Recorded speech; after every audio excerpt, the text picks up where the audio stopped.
পাকা চুল বা দাড়ি তুলে ফেলা যাবে কিনা বা তুলে থাকলে কোনো শাস্তি হবে কিনা, খুব গুরুত্বপূর্ণ একটা প্রশ্ন।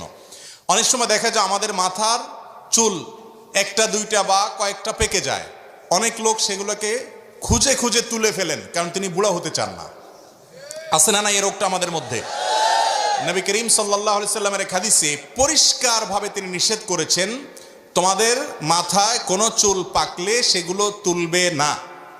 যদি তোমার সে পাকা চুলগুলোর কারণে তোমার কাছে বিব্রত মনে হয়, ভালো না লাগে, তুমি সেখানে মেহেদি বা এরকম করে ন্যাচারাল কালার, যেটা ব্ল্যাক ছাড়া অন্য কালার, সে কালার দিয়ে তুমি কালারফুল করো। এবং বিশেষ করে কোনো চুলের ফাঁকে ফাঁকে আজকাল তো মেহেদি জাতীয় কালার করলে সেটা একদম স্টাইলও হয়।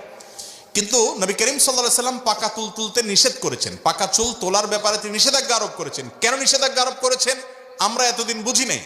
আমি গত কয়েকদিন আগে এই নিয়ে অনলাইনে ঘাটাঘাটি করতে করতে দেখলাম যে পৃথিবীর অনেক দেশের বড় বড় বিজ্ঞানীরা গবেষণা করে রীতিমতো এগুলোর উপরে অনেক দারুণ দারুণ তথ্য আমাদেরকে দিয়েছেন। এর মধ্যে একটা তথ্য বাংলাদেশের সম্ভবত চ্যানেল আইতে, চ্যানেলের অনলাইনে এবং আরও কয়েকটা জাতীয় দৈনিকে এই গবেষণাগুলোর উপরে বেশ কয়েকটা রিপোর্ট প্রতিবেদন আমি দেখেছি।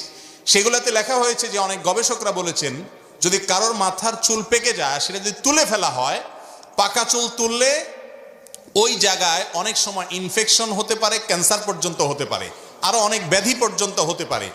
আর এছাড়াও এটা নানা দিক থেকে মানুষের স্বাস্থ্যের জন্য ক্ষতিকর, এই জন্য বিজ্ঞানও নিষেধ করে। মজার বিষয় হলো আমার নবী করিম সাল্লাল্লাহু আলাইহি সাল্লাম যেটা 1400 বছর আগে নিষেধ করে রেখে দিয়েছেন, কেন নিষেধ করেছেন আমাদের বুঝে আসেনি।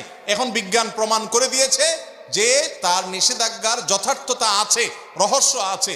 এখান থেকে বোঝা গেল কোরআন হাদিসে কোনো কিছু যদি আদেশ করে, কোনো কিছু যদি নিষেধ করে, আমাদের বুঝে আসুক আর না আসুক, সেটা মানার মধ্যেই কল্যাণ আর না মানার মধ্যে অকল্যাণ।